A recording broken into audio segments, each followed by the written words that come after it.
Hello, welcome to my channel. I don't think I ever introduced myself. I'm Susan Lyon, and I'm an artist, and we're in my studio in North Carolina. And I'm dedicated this year to be a little bit more consistent about kind of posting. I'm not just waiting and then like doing really, really long videos, kind of doing some more middle videos.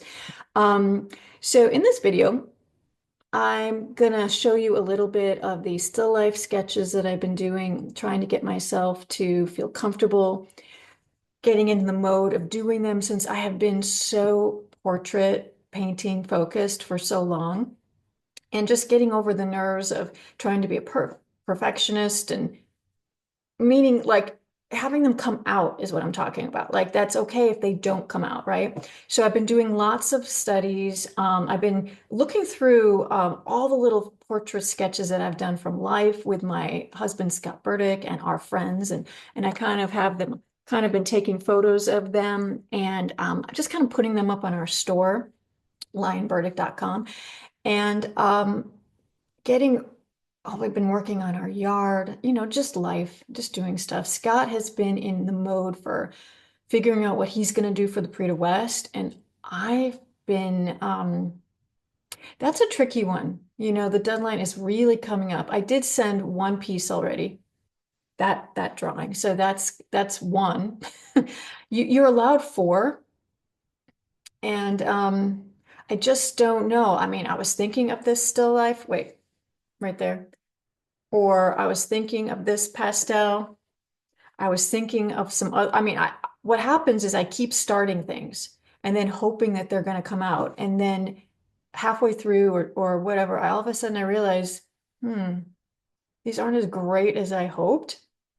And I've been working on this sort of white pastel white chalk on black paper for a long time. And it's gone through morphs. It's like, it should have been done a long, long time ago. And it was like yesterday when I should have filmed myself talking yesterday because I had, I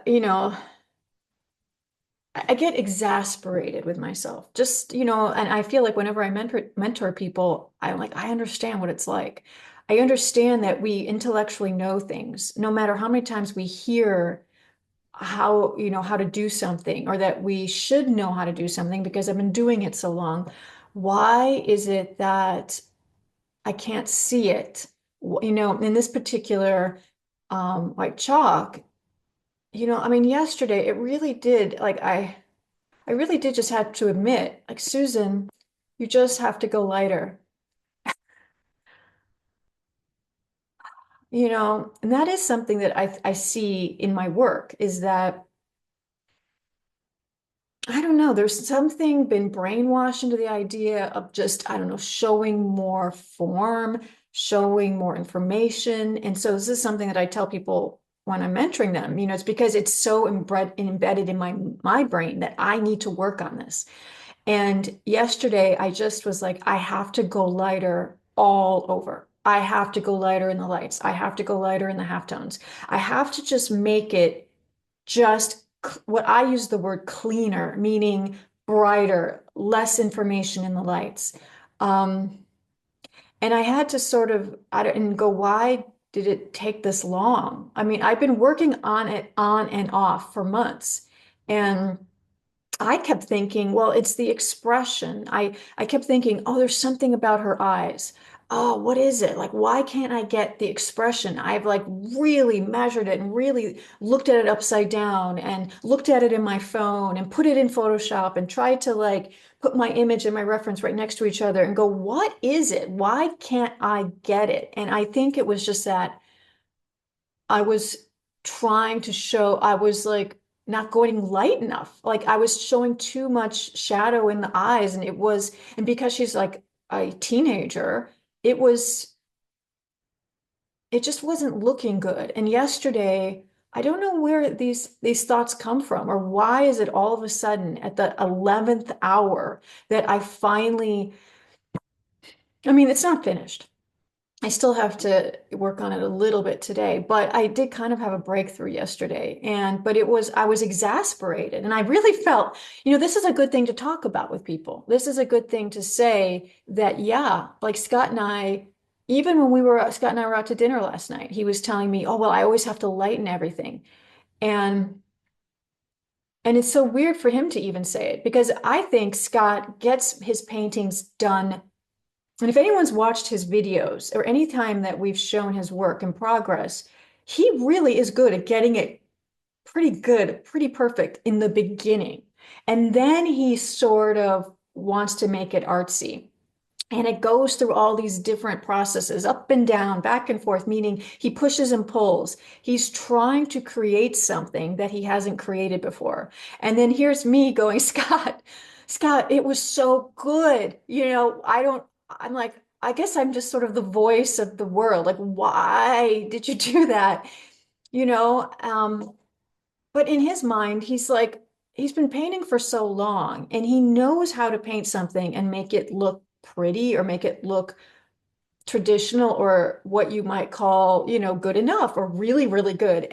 But in his mind, he's like, it doesn't excite him anymore to do that. He needs to figure out how to make something that's really good and bump it up. But in that process, it can go backwards. It can be, and then he gets frustrated. And then usually he says, well, in the very end, I'm just trying to brighten things up. And I'm like, I, I don't have that issue. Like, I don't have it where it's perfect in the beginning and I kind of go backwards. It's,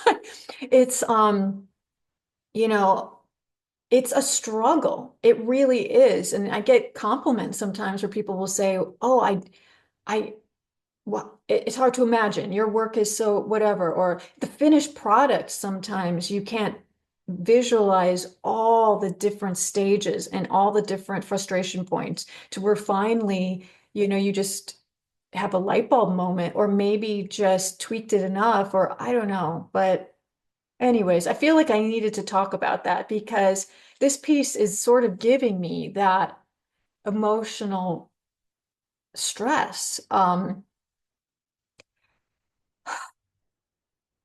So the answer was I needed to go light all over. And it is the universal answer to a lot of things, I remember reading that in the Andrew Loomis book, Creative Illustration. There is a chapter or a few pages towards the end where he has an excerpt from I think it's Howard Pyle, who was a teacher, but also a famous illustrator, where he talks about talking to students and he, takes an excerpt from maybe something that Howard Pyle had written and how really the key is having your halftones in the light and understanding that if we see form, if we see color,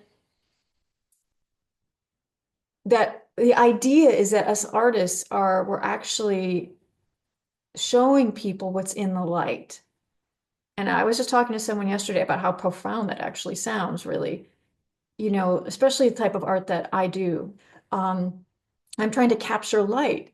So there's so many layers to that. So, okay, don't show more than needs to be said. Simplify it, edit it. It becomes more beautiful and it's more powerful. And the whole idea is that you want people to see your work from, like, if someone walked in this door, right, and I had pieces on this wall, they want you want your artwork to catch someone's eye. You know how you can scan a whole museum room and you can almost glaze over a lot of things, and you want your art to be that one piece where the eye stops, and it's because of the strong light and dark pattern or the color shapes, but it's a simplification because the bigger shapes is what creates a masterpiece. Those smaller little subtleties are really just something when maybe someone comes up to it and like goes, oh wow, the subtlety is really beautiful, but people don't see that from far away. Anyways, that's what I've been going through, is trying to figure out what I'm going to send to the pre. Anyone who's watched the recent videos of the things that I sent to the Medicine Man Gallery, I mean, I liked those drawings. Now, for the pre to West, I wouldn't be able to send most of those things because the pre really wants only things from what you might call Americana. And some of my pictures were from other countries, right? There was one drawing that I could have sent, and I mean, now I'm almost thinking, well, should I have saved it, because it didn't sell there. And these are the things as an artist, you go, we make these choices. Should I send this piece to that? Should I send this piece to this? And sometimes you make a wrong choice. Like I was really fingers crossed, hoping that that Medicine Man show, I guess it just really is. I don't know. We'll still see. He's such a friendly guy and they like our work, which is really important. But what's really almost more important than the gallery liking your work is that the vibe of the gallery. Are they bringing in the types of collectors that would buy our stuff? And otherwise, I mean, the relationship won't last. So I mean, I have a little bit of regret that I should have saved the ones that didn't sell there and saved it for the pre. And I just don't think I can send it there. I don't think, the pre wants new stuff. So I can't, even though this show is so kind of brand new, I don't think I can. Although I would love to.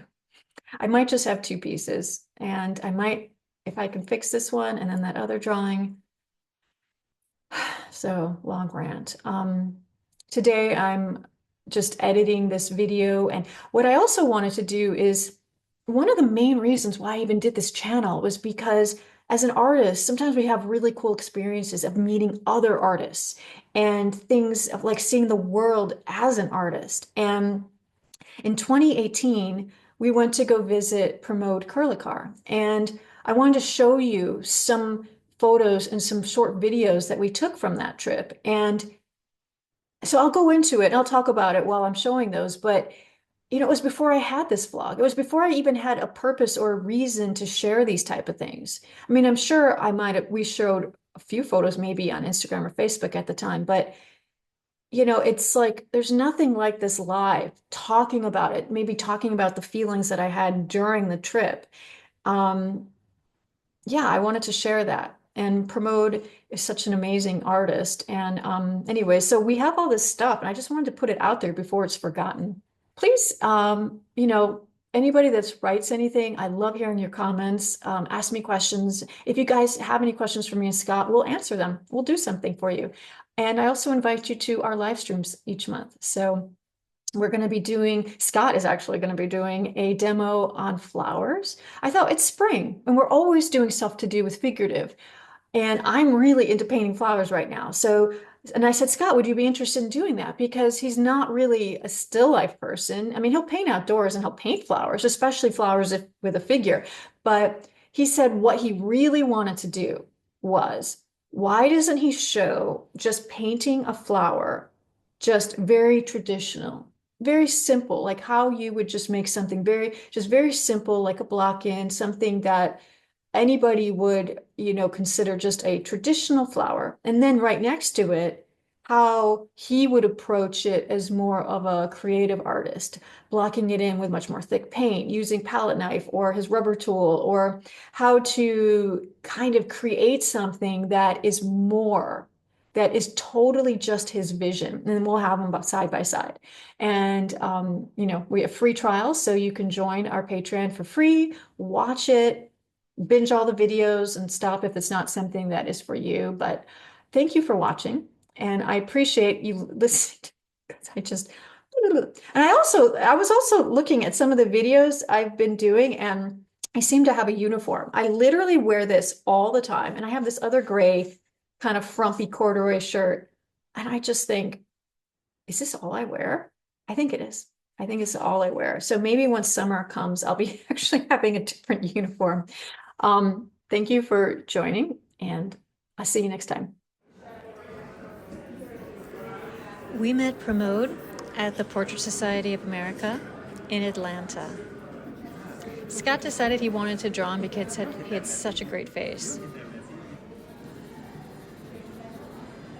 We were so enamored of his art, and it was also so amazing that he came all the way from Mumbai, India for the conference. So talented. We're always like, how did he learn to do all his art? One of his major things was he really wanted to meet Richard. Schmid, and Richard was the keynote speaker that year in 2017. And we were just delighted to be able to introduce him and Nancy Guzik, his wife. He was delighted. I mean, and Nancy was so excited, and it was a great moment. Well, anyway, so we talked to Pramod, and we had been to India years before and always wanted to go back. So we were kind of like, hey, you know what? We love to travel. We'll come to India and visit you and paint with you. So we thought about it, and we made plans to go visit him the next year. So the Portrait Society was April of 2017, and so we decided to visit him in March 2018. And wow, he gave us a welcome. I was so jet lagged. Oh my God, I feel bad. I just was so out of it. But he welcomed us when we got to his small town south of Mumbai, and I wish I would have been 100% better. I looked like heck. I was exhausted, but I mean, how could you not be happy when you come in and you're met like this? He got his whole town to dress up and meet us, and we got on this cart. I think I was still a little delirious, to be honest. My hair was crazy. I mean, I just think I was in a blur. So, so he met us on this road, and then he drove us down this kind of street to his home, where his family was waiting for us and his close friends. I don't know who filmed this. So obviously he might have had one of his friends film this and then sent us these photos, because I'm actually on the cart, right? I look at my hair too, and I go, holy heck, they must have thought, well, this American lady, like, does she not comb her hair? But they gave us these flowered necklaces and these hats. And, when we arrived at his house, his wonderful wife gave us offerings. And here's our good friend Syme. Syme is an artist from Hawaii, and we've traveled with him many times. And when we were going to India, we just happened to say, hey, Syme, come with us. And he was all for it. So he stayed with us the whole month that we were there. This is Pramod's wife giving him, I think is it a bindi in between the eyebrows? And we all got one. And they played horns. And so when we got inside his house, his young daughter posed for us, and he really wanted us all to draw her. And believe me, I don't even really like sketching with a pencil, but I was so intimidated. I don't think Pramod probably understood how intimidated I was. Anyways, so here's Scott's drawing, and I was so nervous because some of the time that I was drawing, Pramod was looking over my shoulder, and I think I was delirious. I don't, okay, I'm tongue-tied. Anyways, just to let you know, I wanted you to know a mindset that, just because I'm an artist doesn't mean I'm a good sketcher. And so here we go. Here's Pramod watching me, and I felt so nervous. But we gave all of our little silly drawings to her, and she was so charming. And well, that day was overwhelming. His family, his mother, I think his sister-in-law, they all cooked for us, and they gave us all these wonderful gifts. So Pramod gave Scott and me, oh my gosh, look at my hair. No, I don't know why my hair was so blonde. I'm one of those people that gets crazy haircuts or colors their hair before a trip, and it's always a disaster. But Pramod gave each of us these wonderful Ganeshes.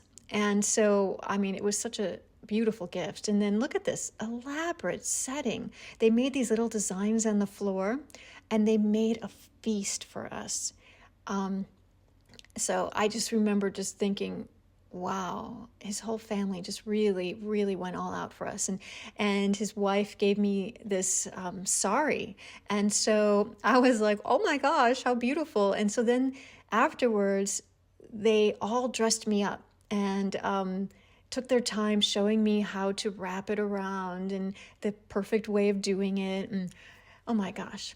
And so Suchitra came late because her flight was delayed, so unfortunately she missed that. But here's Suchitra, and this was, I think, the first time she had kind of met Pramod or really got to know him, because they're both from India and they could both speak the language, and they became best friends, to be honest. They just have traveled a lot and have just really become great friends since that trip. And here, so for 5 days, Syme, Suchitra, Pramod, Scott, and me painted models each day. And Pramod would bring in local models, right? And so here we are painting in this, it was kind of like, I don't know, it was like a guest house, a bed and breakfast. It was this sort of place that was just a few minutes away from Pramod's house in Satara. And it had all these bedrooms and this open space. So, I mean, it was amazing. It was kind of perfect. So we just stayed there and painted a model each day. And we would go out and take photos, and, and Pramod also had someone come and cook for us. I mean, it was amazing. It was truly amazing. I don't think any of my paintings came out that great, but I mean, half the time I was just wanting to sleep. Now this man was a goat herder, and he was a great model, really. It was so fun to paint. But afterwards, Scott went with him to his farm and took lots of photos of him. And I think maybe Syme went too. And they went and took photos of their goats and took photos of him and his wife inside their house. And I was just too tired. I think any chance I could, I just sort of napped. Anyways, the whole area we're so friendly. And obviously Pramod is just very well respected there. So here they're out taking photos in some of the countryside. Some more views of us painting. I mean, so the lighting wasn't amazing, right? So it was, I mean, you look at Suchitra and Pramod kind of painting in the dark a little bit. But they're masters. They can do it.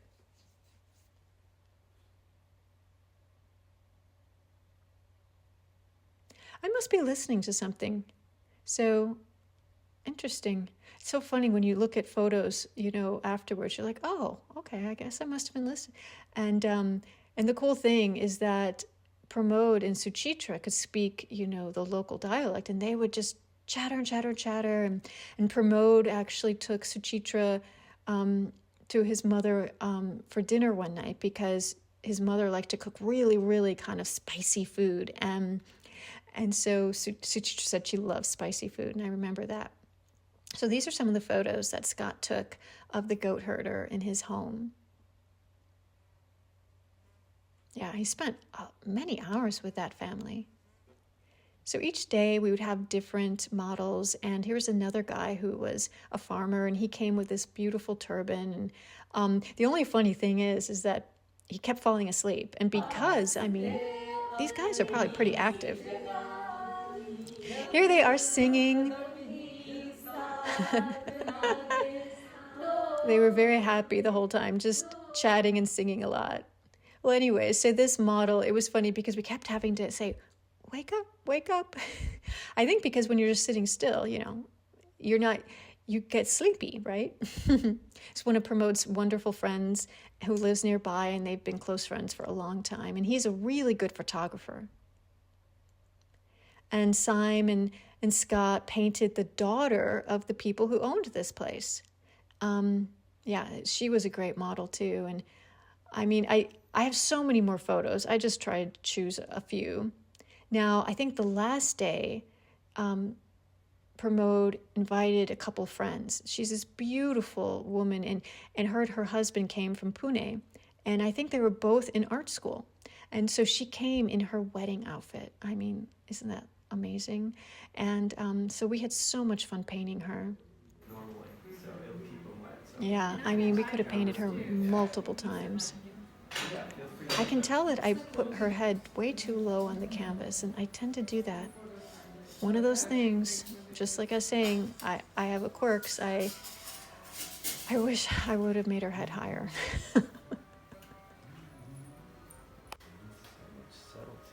But what an honor for her to come and dress up for us.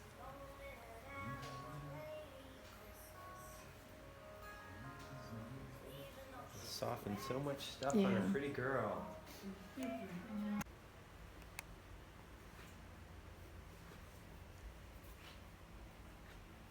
Every time I look at my hair, I just think, why was I so blonde? That was unfortunate. I mean, on these trips, like I said before, we even had a vlog. I wish I would have videoed more. I wish I would have shown more of us painting or just what it was like. I mean, we took tons of photos, but just not tons of videos. Now here is the model and her husband, and Pramod just touching up his painting in that little kitchen area of the place that we were staying at. Now on the last day also, Pramod invited the whole town and did another ceremony. So there was music, and they dressed us up with these head dresses and gave us things, and there were speeches, and we spoke, and Pramod spoke, and I mean, I don't think we really even knew what was going on half the time, but it was so sweet. Yeah, and it went off into the evening.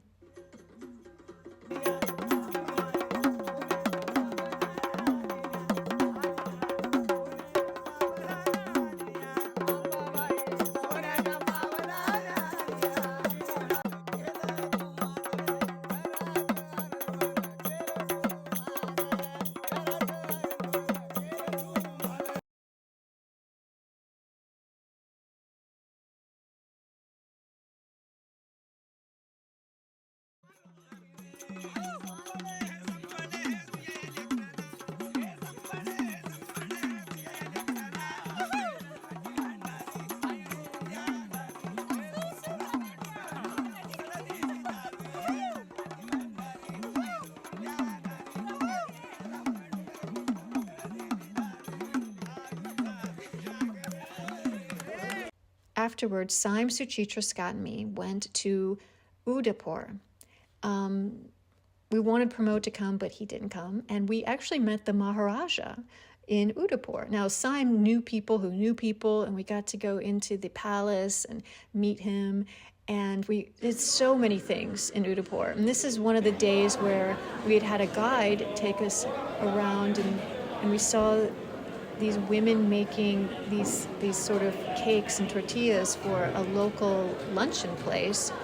And here's Suchitra painting in one of the older buildings, looking down on a plaza in her beautiful India dress. And well, the interesting thing is Scott got recognized. So he's painting down there, looking at the water, and people come up to him and say, "Are you Scott Burdick?"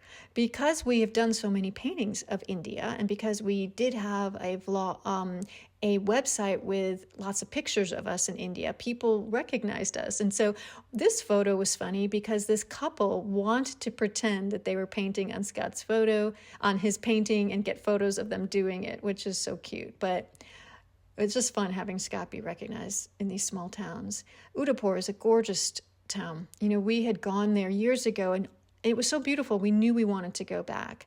And it's where a lot of people have their honeymoons in India because of the old buildings and the lake. Now here's just Suchitra and me going around when we were going to these little villages and taking photos of different towns and children and people. And this is a temple in Udaipur with these really steep steps, and one of the holy men at the top. And during the time we were there, there was a festival. And so there, one time we saw all this dancing and people with all these different outfits, and this was just an amazing young boy. Now Suchitra went back to visit family, and Saim, Scott, and me stayed for probably another week. And here is us painting a lady I met who was a massage therapist. And so we had her pose in the little gazebo in the hotel that we were staying at. Very kind of one of those kind of historic heritage hotels right there on the water. She was so beautiful. And this was the festival where they would have these dolls on top of their heads, and they would go to the water and put offerings into the water. Oh my gosh, this town just had so much going for it. I just think it's endless. The outskirts with the small towns and all the festivals and all the old buildings. This is just a little area of our hotel where you could look down into the water. And So in the evenings, sometimes I would touch up the little paintings that we would do. And here's a photograph that Scott did of me touching up. And he actually did a watercolor of this setting. One of the small towns that we went out and took photos of. It's probably a historical area, and children are always there. And so we would pay them to pose for us. The owner of the hotel that we stayed at posed for Scott and Syme, and this was his like private quarters, just near, that little area where our room was. So we were actually inside his private home right now.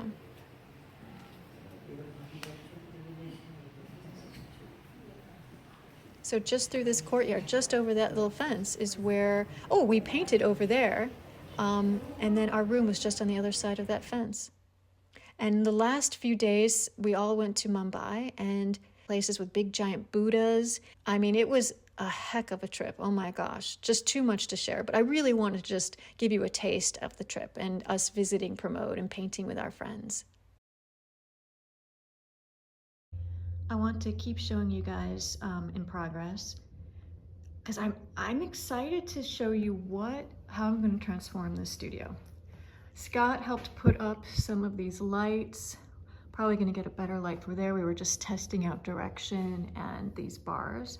I am going to actually paint from every single station in the studio so that I know that it's easy to turn on and off the lights, that you have good light direction, that there's enough space for everybody.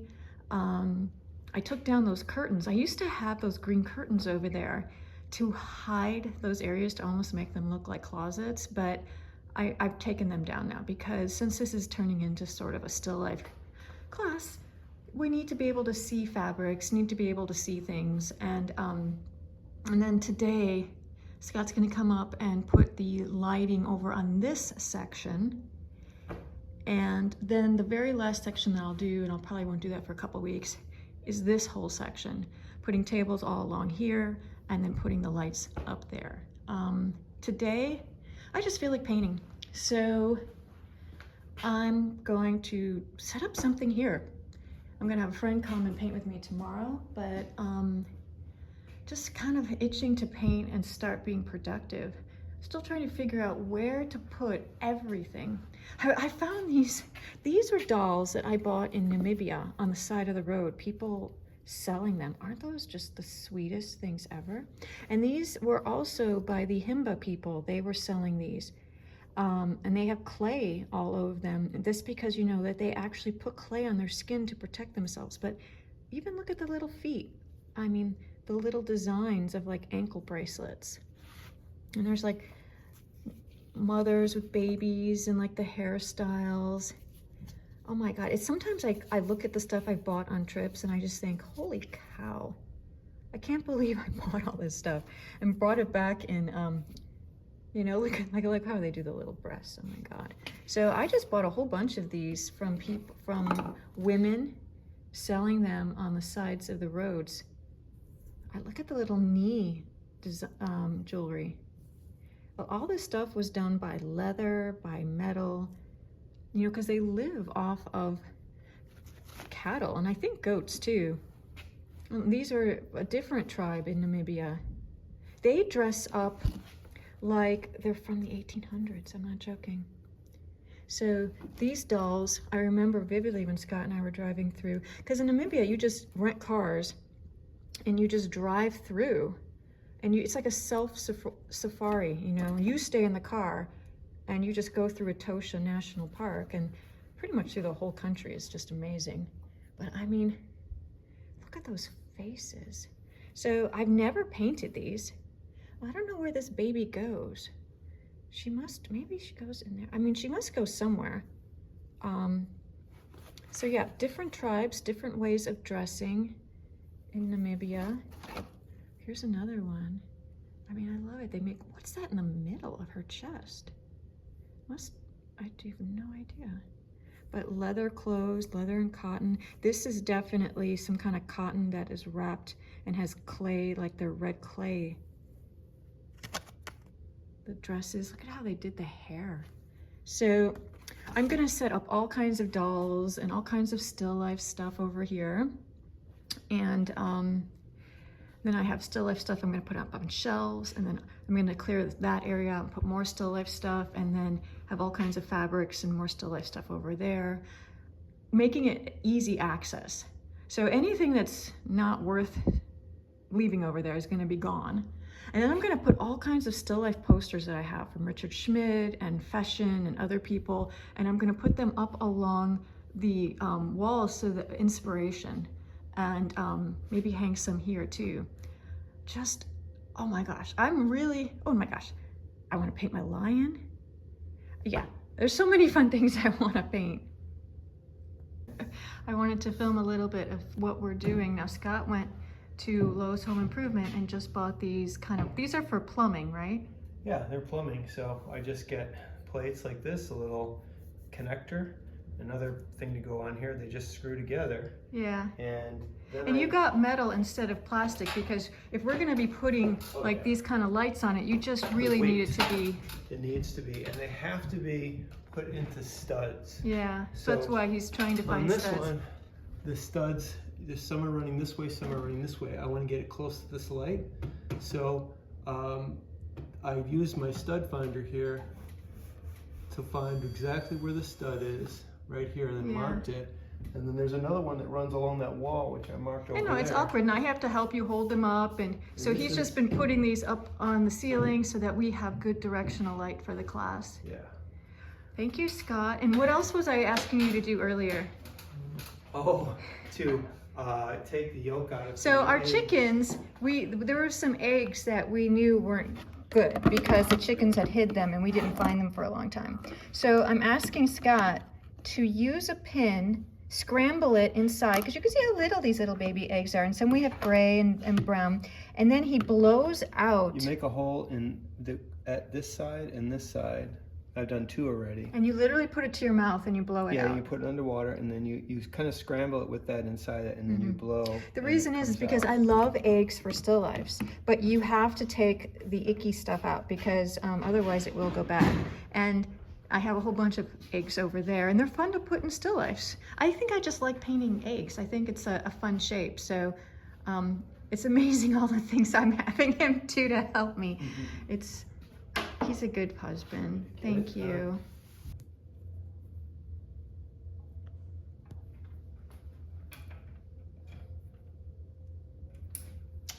So always put a safety chain on. Yeah. We have slightly older lights, slightly newer lights, slightly bigger or stronger, and we're just using all of them. Use them all up. And then luckily my studio actually has an outlet right there, so we can just have the extension cord go right to that. Trying to figure out how to get these on these poles and good direction, and Scott has all these different clamps and to help out to get these arms. So we've purchased a lot of stuff to try and make this as good as possible.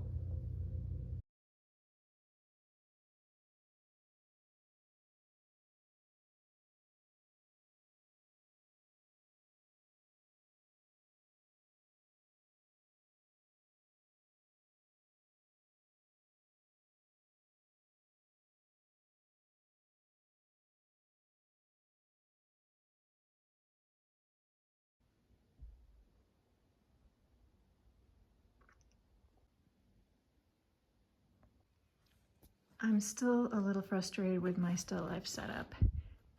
I know I keep saying that, and I am going to fix it. I guess I just feel a little bit overwhelmed, and I know figuring out a really permanent still life setup over here is going to take a day or two. I'm probably going to need Scott's help as usual. So as for now, I'm just using my monitor stand, and I actually have my monitor behind there just to put fabric on. I went to Walmart and just bought these colors. Traditional. I mean, I even brought some blues and other colors, but I'm like, okay, traditional.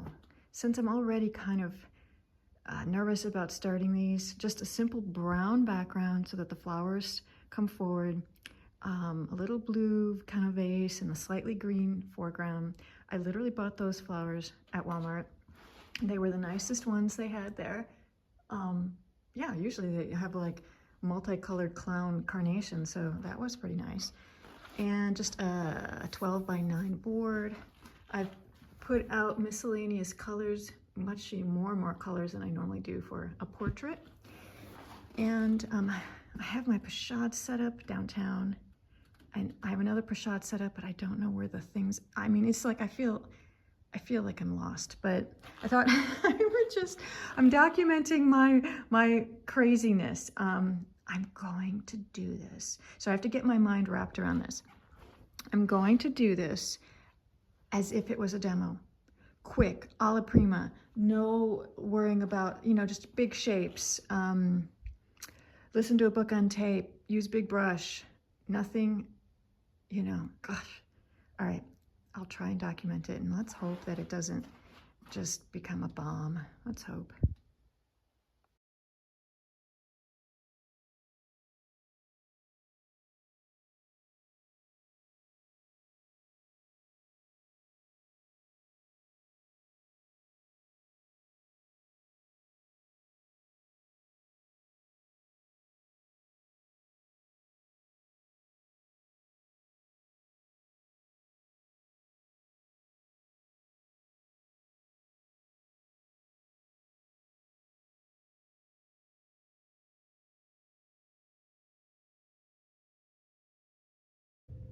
I cut these flowers from my yard, and I'm just putting them in a simple, kind of a green-blue pottery vase.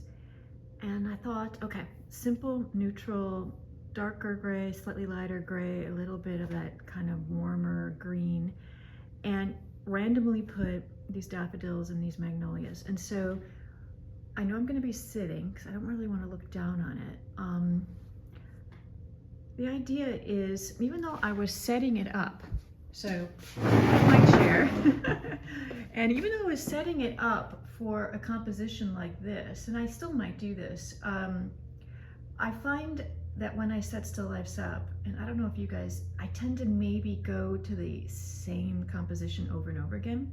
Now also, I want to just note, all of these folds and fabrics, I will not be painting literal. I will not be showing you all these folds.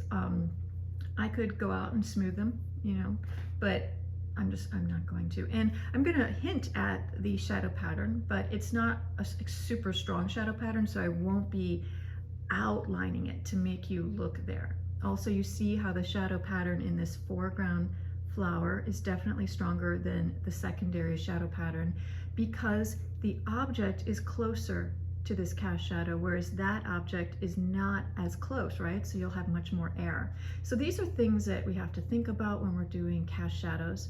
Now, as I said, I'm going to look at it all the way around. This is much more of a vertical composition, and I could even do it maybe a little bit more of a horizontal composition over here. Now let's see what it looks like. Because my light source is coming from this direction, if I am from this side, I definitely will have things much more lit, meaning I won't have as strong as shadow patterns. But this is just something I recommend when you set something up. Now, these flowers are going to be slightly moving, opening, especially the magnolias. You try and capture the gesture right away and then not chase it. Get the drawing in, and then just, if you need to work on color later, fine, but don't change so much. In time, I might feel like I might need a yellow flower down there, and maybe I'll take one of these out once I'm finished with it and put it down, or maybe I'll bring another one from home tomorrow. But right now I'm just going to be sitting and staring and thinking, really visualizing, do I want it to be a square? Do I want it to be a vertical? And what is the composition that I want?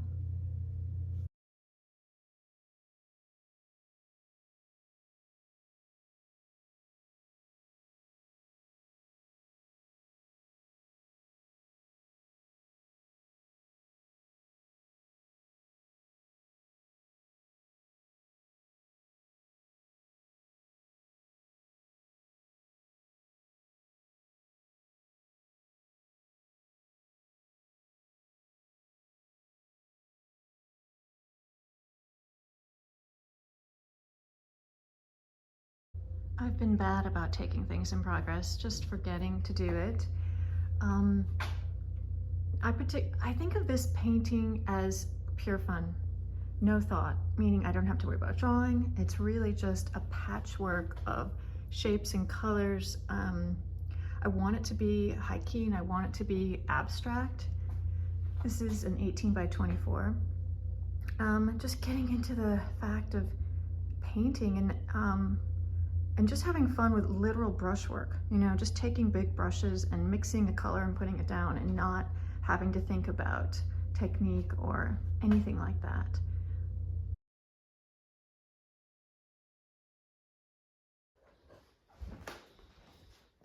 Hi Fig. Hi Theo. Hi Sue. Sue's working away with her helpers. What do you think about this, Theo? What do you think?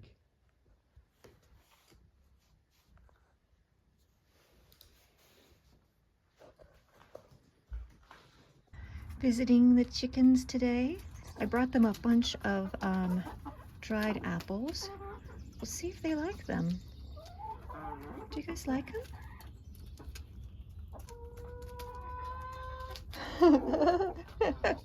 What are you doing? I have no idea where any of the goats are. I walked over. They must be in the pasture way down there. I've never seen them. I've never seen his yard with no goats. So I don't know what happened to them.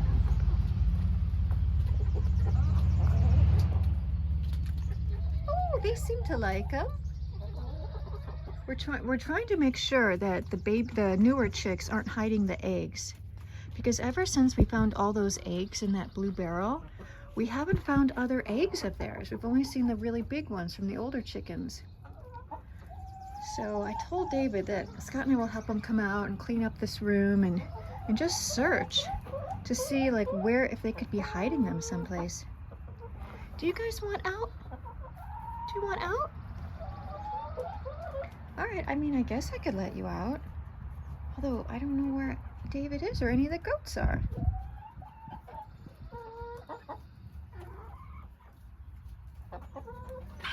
Whoa. I brought over a little dream catcher for them to have nice dreams. And you can see that red roof, that's our house. And that building right there is my studio. So it's pretty easy to walk over here through the woods.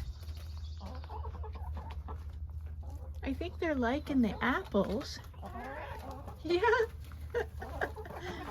I'm gonna sit with you guys. Oh, I found an egg. So our chicks did lay an egg, but they're not laying them in those little bins. So I keep bringing like little houses or boxes, hoping that they'll choose them to lay their eggs in. But they, you know, since the older chicks already had those bins or whatever nesting boxes, they're not using the same ones. That's the problem with different generations, right? They kind of stick to themselves. Hello, hello ladies. Hi. I love your fluffy bum. It's very, very pretty. Oh my gosh. I wish I could speak chicken.